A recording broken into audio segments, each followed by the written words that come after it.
कीजिए और एक्सरसाइज करेंगे आज हम 1.4। ठीक है, क्लास 11th की एक्सरसाइज 1.4 करेंगे और साथ ही साथ हम इसमें जो टॉपिक कवर करना है, समुच्चयों का सम्मिलन, यूनियन ऑफ सेट, समुच्चयों का सर्वनिष्ठ, इंटरसेक्शन ऑफ सेट, समुच्चयों का अंतर, डिफरेंस ऑफ सेट और वेन आरेख। इस तरीके से हम इनको वेन डायग्राम में दर्शाते हैं। ये सारी चीज जो है आज की इस वीडियो में हम करेंगे। तो भाई आप सभी का स्वागत है आपका अपने चैनल ज्ञान कोचिंग में। और मैं अंकुश कुमार आज आपको कराऊंगा समुच्चय। ठीक है, और समुच्चय में क्या कराएंगे आज हम? समुच्चयों का सम्मिलन कैसे करते हैं, इंटरसेक्शन, डिफरेंस और इनको वेन डायग्राम में कैसे दर्शाते हैं। ठीक है, खुशी शर्मा वेलकम बेटा, gamer Nikhil, Satyam Singh good afternoon बेटा, खुशी शर्मा।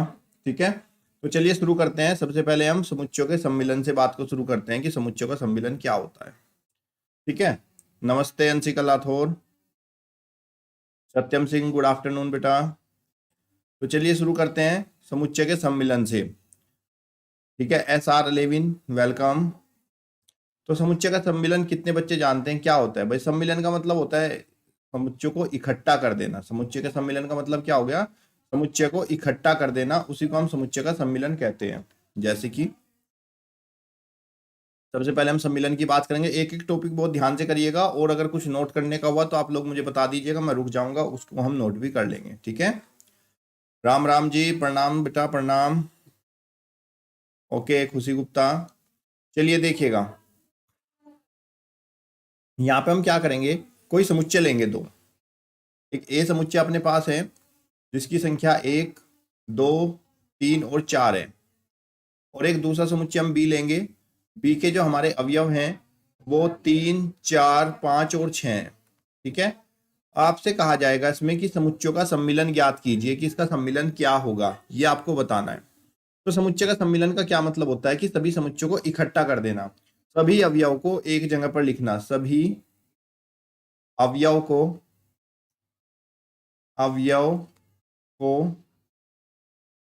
एक सेट में रखना। एक सेट में, एक समुच्चय में रखना क्या कहलाता है? सम्मिलन कहलाता है। लेकिन अवयव की पुनरावृत्ति नहीं होनी चाहिए। अवयव की पुनरावृत्ति नहीं होनी चाहिए, यानी कि उसमें अगर कोई एक बार आ चुका तो वो दोबारा नहीं आना चाहिए। और इसको सम्मिलन को हम सेट ऑफ यूनियन को किससे प्रदर्शित करते हैं? यू से प्रदर्शित करते हैं। अब आपको अगर ए और बी का सम्मिलन ज्ञात करना है, ए और बी का सम्मिलन ज्ञात करना है तो आपको लिखना पड़ेगा A union B. A union B बराबर ए का क्या है भाई? ए के आपके अवयव हैं यहाँ पे 1, 2, 3, 4 और यहाँ पे यूनियन का निशान, ये सम्मिलन का निशान है बीच में। और उसके बाद फिर बी के अवयव लिखोगे 3, 4, 5 और 6।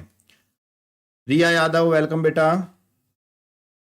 अब आपको ए यूनियन बी जब हम निकालेंगे तो मैंने क्या कहा कि इनको अवयव को इकट्ठा करके लिखना है, लेकिन जो कॉमन है उसको सिर्फ एक ही बार लिखना है, किसी की पुनरावृत्ति नहीं होगी। ओके, चलिए देखिए, तो हम कैसे लिखेंगे इसके, क्या क्या इसमें 1, 2, 3, 4, 1, 2, 3, 4। अब 3, 4 देखो बेटा यहाँ भी पहले से आ चुके हैं तो 3, 4 को नहीं रखना, बाकी जो बचे हुए हैं उन सबको लिख लेंगे 5 और 6। तो ये आपका क्या हो जाएगा? ए और बी का सम्मिलन हो जाएगा। कमेंट बॉक्स में बताओ बच्चों, सबको समझ में आ गया सम्मिलन किसको कहते हैं? समुच्चयों का सम्मिलन इसको कहते हैं। अब बात करते हैं, अगर हम समुच्चय के सम्मिलन को वेन डायग्राम पे दर्शाना हो तो किस तरीके से दर्शाएंगे। ठीक है, तो वेन डायग्राम देख लो उसका, वेन आरेख। वेन आरेख, अगर आपसे वेन आरेख कहा जाए कि भाई इसका वेन आरेख बताओ क्या होगा, तो इसका वेन आरेख बेटा कुछ इस तरीके से होगा कि ये मान लो आपका ए है और ये आपका क्या है? बी है। ए और बी ये दो समुच्चय आपके थे जो ए और बी दिए गए थे, इनको इस तरीके से हम गोल बना लेंगे। और गोल बनाने के बाद ए बी को हमने इकट्ठा किया है, तो ये जो आपका निशान है ये ए यूनियन बी का है, और इसको पूरे को हम ऐसे कलरफुल कर देंगे। ये टोटल, इसका मतलब है ए बी जो है टोटल इकट्ठा हो गया है। और इसके अंदर जब हम अवयव रखेंगे तो अवयव कैसे रखेंगे देख लो। ए के अवयव क्या थे? 1, 2, 3, 4। तो 1, 2 और जो 3, 4 थे ये ए में भी है और बी में भी, तो 3, 4 हम इस 20 वाले भाग में रखेंगे जो हमारा कॉमन भाग है 3, 4, और बाकी 5, 6 यहाँ पे रखेंगे। तो ये जो हमारा वेन डायग्राम बना, ये हमारा वेन डायग्राम किसका बना? ए यूनियन बी का बना। ठीक है, तो ए यूनियन बी के वेन डायग्राम को आप इस तरीके से दर्शाओगे। इतनी बात समझ में आ गई बच्चों आपको? कमेंट बॉक्स में बताते चलिएगा। ये वेन डायग्राम होता है जब भी दोनों का हम कंप्लीट जो है इसको यहाँ पे कंप्लीट इसको मार्क कर देंगे तो ये हमारा ए यूनियन बी का होगा। ठीक है।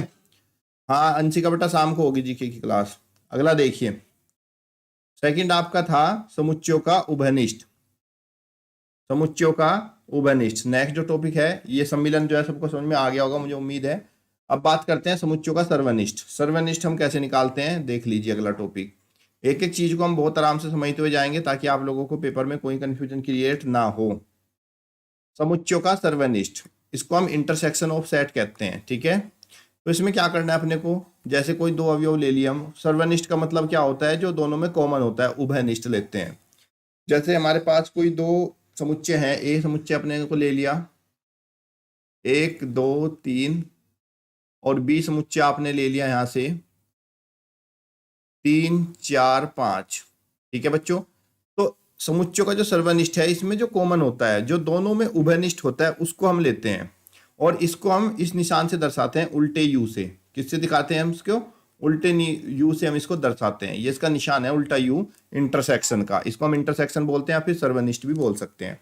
अब मुझे अगर ए इंटरसेक्शन बी निकालना हो तो मैं क्या करूंगा, ये निशान लगाऊंगा ए इंटरसेक्शन का निशान और बी, ये इंटरसेक्शन का साइन है बेटा उल्टा यू, इज इक्वल टू यहाँ पे ए के 1 2 3 और फिर इंटरसेक्शन का निशान और फिर बी के अवयव रखूंगा 3 4 5।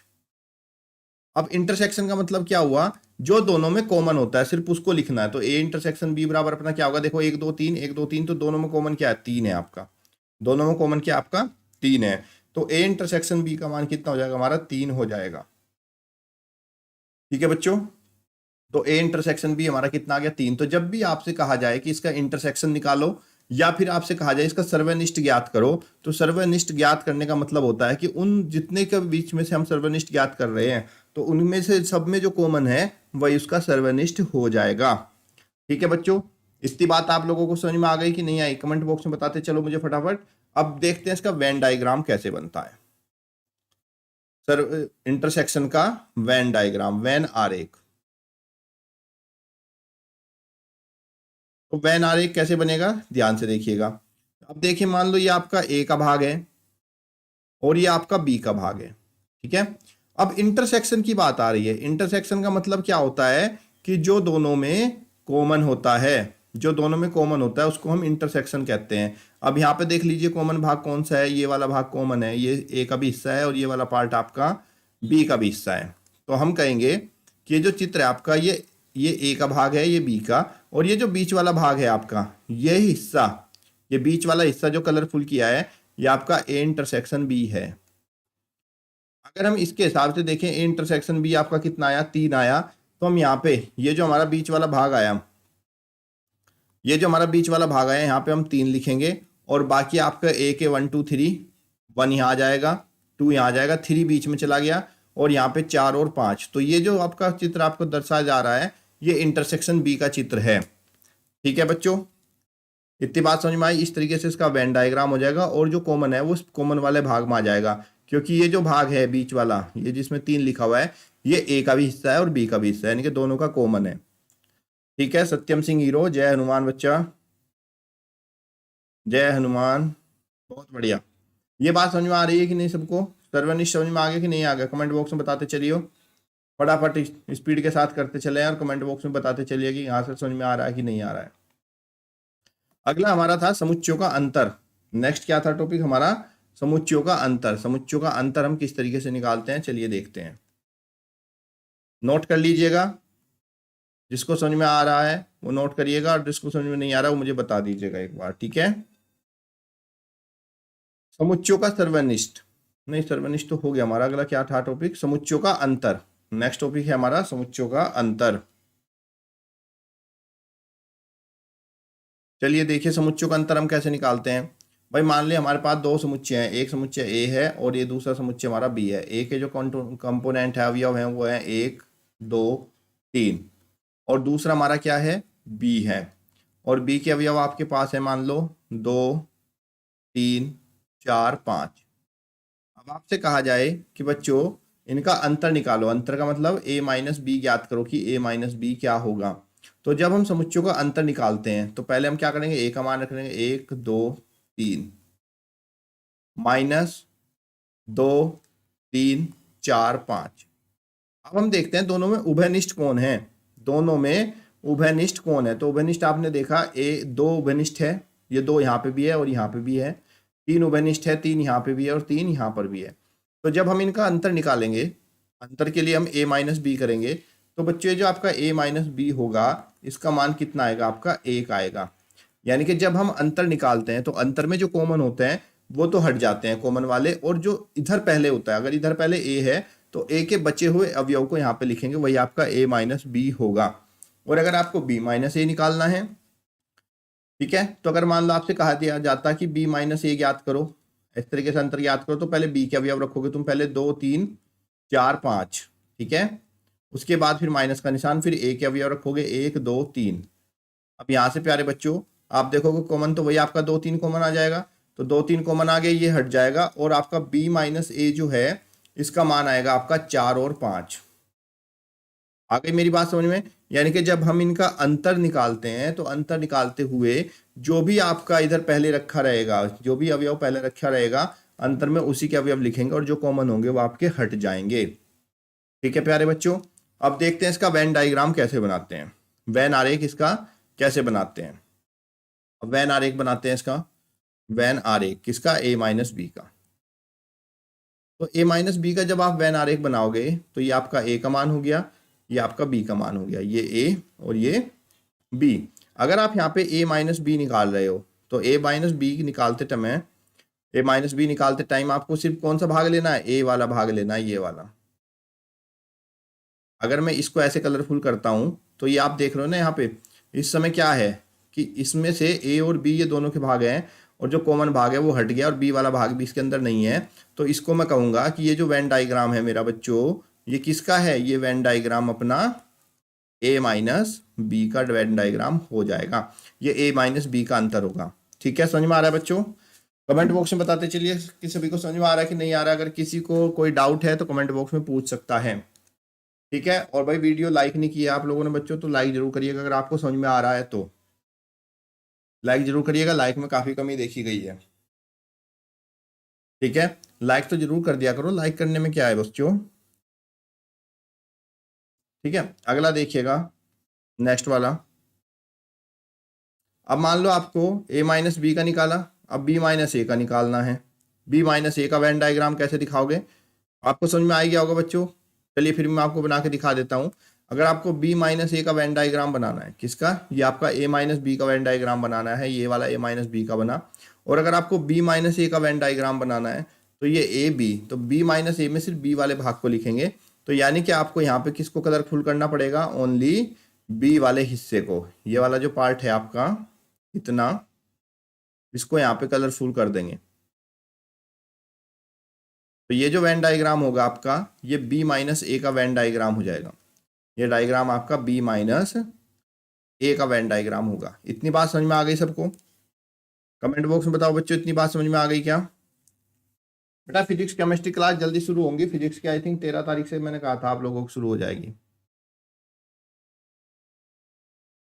अगला देखिएगा, इतनी बातें समझ में आ गई सबको? अब चलते हैं हम एक्सरसाइज पे, और एक्सरसाइज देखते हैं कितने बच्चों को समझ में आया। यहाँ पे आप आंसर दोगे एक्सरसाइज में, तभी आपको से हम आंसर जान पाएंगे कितने बच्चों को समझ में आ रहा है। चलिएगा एक्सरसाइज 1.4 शुरू करते हैं, और क्वेश्चन नंबर 1 देखिए एक्सरसाइज 1.4 का।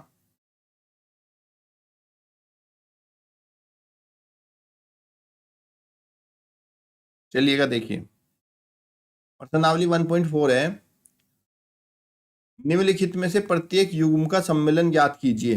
निम्नलिखित में से प्रत्येक युग्म का सम्मिलन ज्ञात कीजिए। इसमें आपको सम्मिलन ज्ञात करना है। सम्मिलन का मतलब समझते हो ना, यूनियन ज्ञात करना है आपको। क्या ज्ञात करना है, यूनियन।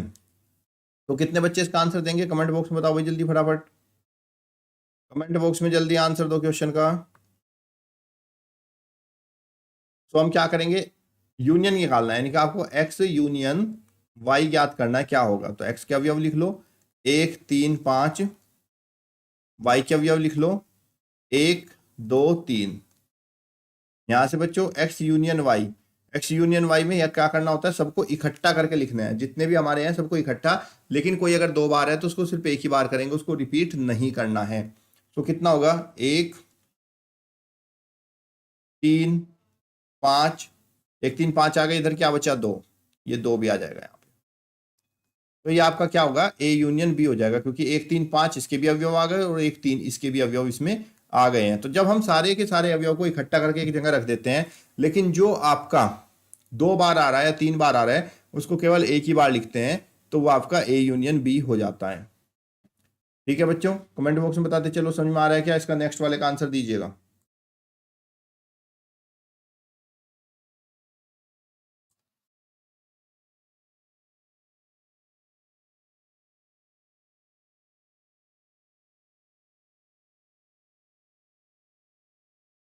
सेकंड वाले में याद करना है आपको, ए यूनियन बी ज्ञात कीजिए। बताओ बच्चों किस किस को आ गया क्वेश्चन ये, और ए यूनियन ज्ञात करिए इसका।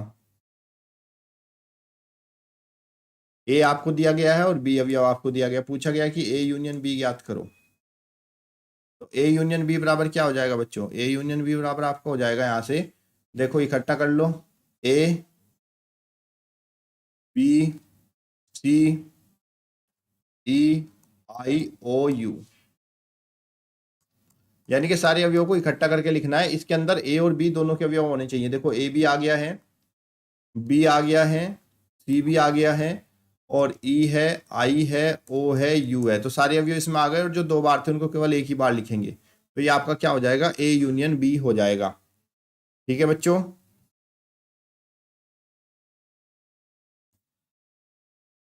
अगला प्रश्न देखिएगा।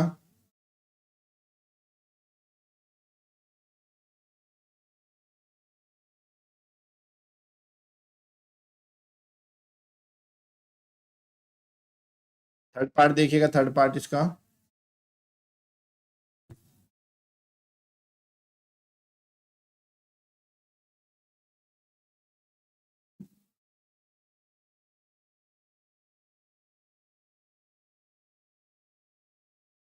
थर्ड पार्ट है आपका ये। यहाँ पे इसने कहा इनका ए यूनियन बी आपको ज्ञात करना है बच्चों। क्या ज्ञात करना है, ए यूनियन बी। ठीक है, तो ए यूनियन बी ज्ञात करने के लिए आप लिखोगे यहाँ पे A union B is equal to, इसने कहा एक्स एक्स एक प्राकृतिक संख्या और 3 का गुणज है, और एक्स एक संख्या 6 से कम एक प्राकृतिक संख्या है, 6 से कम एक प्राकृतिक संख्या, और ये 3 का गुणज है। ठीक है, जब हम इनको इकट्ठा करेंगे, जब हम इनको इकट्ठा करेंगे तो कैसे लिखेंगे इसको, इसको हम लिखेंगे कि x एक प्राकृतिक संख्या और 3 का गुणज है, तो इसमें 3 के गुणज वाले आएंगे जिसमें 3 का पहाड़ा आता है, और यहां से 6 से कम एक प्राकृतिक संख्या, तो हम इसको ऐसे लिखेंगे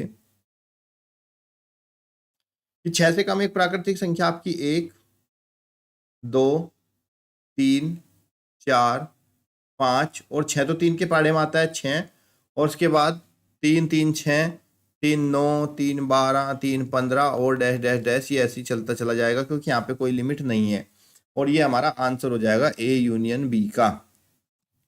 ठीक है बच्चों, अगला प्रश्न देखिएगा, नेक्स्ट वाला।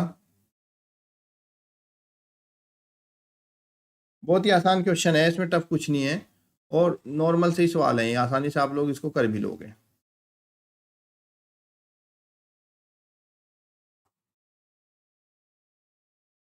नेक्स्ट वाला देखिएगा।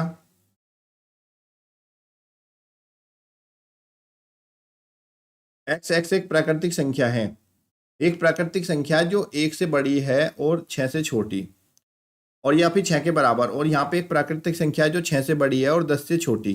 तो ए यूनियन बी क्या आएगा भाई, ए यूनियन बी में हम क्या लिखेंगे, एक्स एक्स एक प्राकृतिक संख्या, एक प्राकृत संख्या,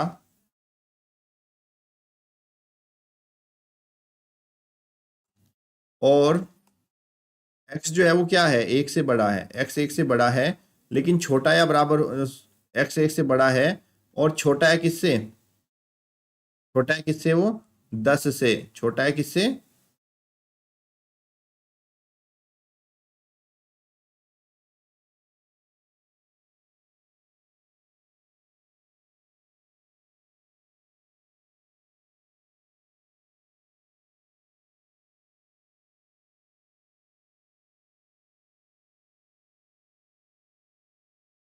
ये आपका आंसर हो जाएगा। ठीक है, क्योंकि यहाँ पे क्या है ना कि संख्या आपकी 1 से 10 तक की आ रही है, 1 से बड़ी बड़ी संख्या आनी चाहिए इसने कहा। तो इस वाले के अनुसार देखो तो 2 3 4 5 6 हो जाएगा, और इसके अनुसार देखो आप तो यहाँ पे संख्या क्या है 6 से बड़ी, यानी कि 7 8 और 9 तक की आएंगी। तो यहाँ पे इसमें लागू हो रहा है ना कि 1 से तो बड़ा होना चाहिए x और 10 से छोटा, तो 1 से बड़ा और 10 से छोटा में ये सारी संख्या आ जाएंगी। ये इसका A यूनियन B हो जाएगा। ठीक है बच्चों,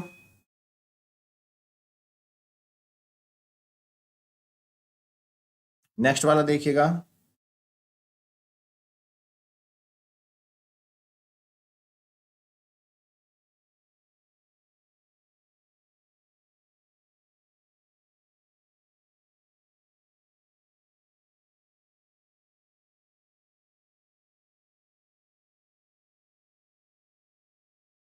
ये आपका ए और बी, यहाँ पे आपको ए यूनियन बी बताना है। तो जब भी आपका किसी फाई जो होता है वो आपका कैसा होता है, एक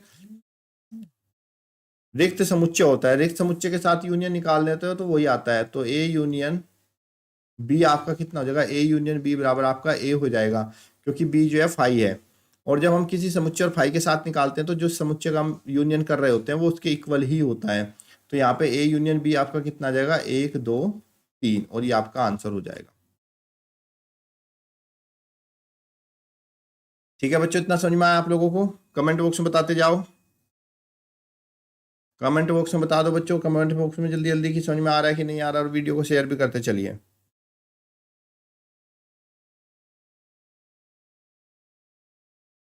नेक्स्ट है आपका क्वेश्चन नंबर 2।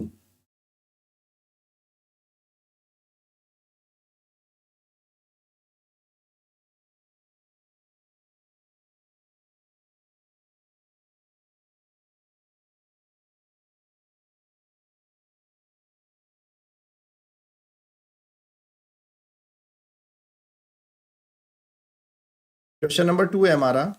मान लीजिए कि ए जो है, ये क्वेश्चन नंबर 2 है हमारा। मान लीजिए कि जो ए है वो आपको दिया गया है ए और बी, और बी आपको दिया गया है ए बी सी। क्या ए जो है बी का उपसमुच्चय है?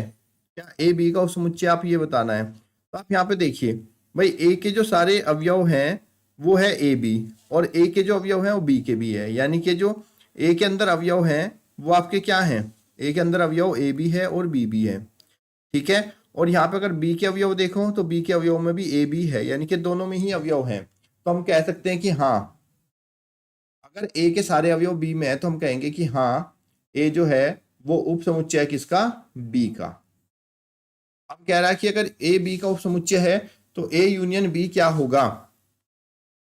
तो बेटा अगर ए उपसमुच्चय होता है बी का, तब ऐसी कंडीशन में ए यूनियन बी हमेशा हमारा क्या होगा, बी ही होगा। क्योंकि जब हम इनको इकट्ठा करेंगे तो ए के अवयव तो पहले से इसमें है और रिपीट हो नहीं सकते हैं, ए के अवयव पहले से इसमें है और रिपीट हो नहीं सकते हैं। तो ए यूनियन बी बराबर बी समुच्चय आ जाएगा, और बी समुच्चय हमारा कितना है, ए बी और सी है। तो हमारा यूनियन भी निकल जाएगा और ये वाली कंडीशन भी यहाँ पे वेरीफाई हो जाएगी। ओके, और ये रूल भी है आपका, जब आप अदर क्वेश्चन करोगे तो वहां पे इन रूल को आपको अप्लाई करना पड़ेगा। अगला क्वेश्चन देखिएगा।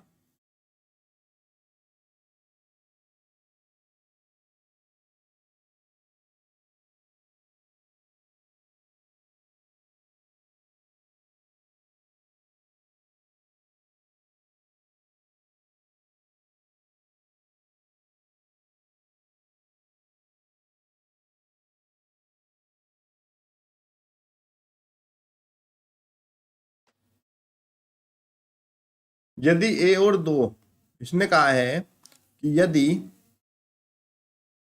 ए और बी दो ऐसे समुच्चय हैं कि ए जो है वो उप समुच्चय है बी का, ए अप समुच्चय है किसका, बी का।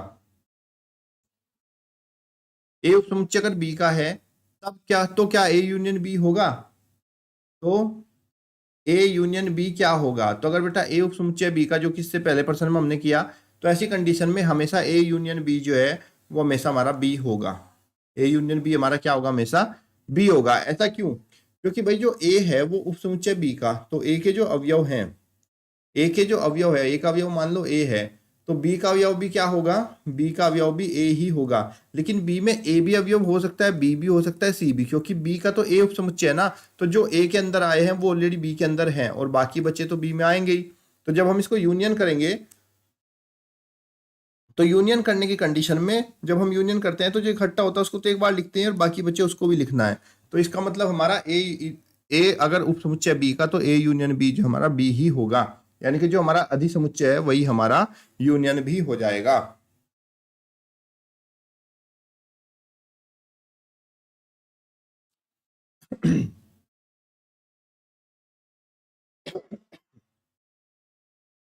ठीक है बच्चों, तो आज की क्लास में हम लोग इतना ही करेंगे और बाकी के जो क्वेश्चन है वो हम नाइट में रात को भी आज की क्लास लगाएंगे मैथ की। बाकी के क्वेश्चन जो है हम यहाँ पे नाइट में लेंगे। ठीक है बच्चों, बाकी के क्वेश्चन जो है आपके वो हम यहाँ पे नाइट में लेंगे।